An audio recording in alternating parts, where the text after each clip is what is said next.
Only Bible మీద మాట్లాడితే దొరికిపోతాడనే విషయం తెలుసు. మీరు చేస్తున్న ప్రచారాలు నిజమైతే, మీరు చేస్తున్న ఈ మత ప్రచారాల మీద మీకు ఏమాత్రం నమ్మకం నిజాయితీ ఉన్నా అవి సత్యమని నిరూపించండి. సత్యమైతే మేము అంగీకరించడానికి సిద్ధంగా ఉన్నాం, ఇందులో ఎలాంటి సందేహం లేదు.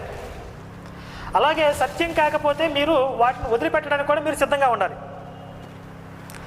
ఆ తర్వాత బైబిల్ గురించి సత్యాసత్యాలను నిర్ధారించిన తరువాత హిందూ గ్రంథాల దగ్గరికి వెళ్దాం. హిందూ గ్రంథాలని వదిలిపెట్టొద్దు.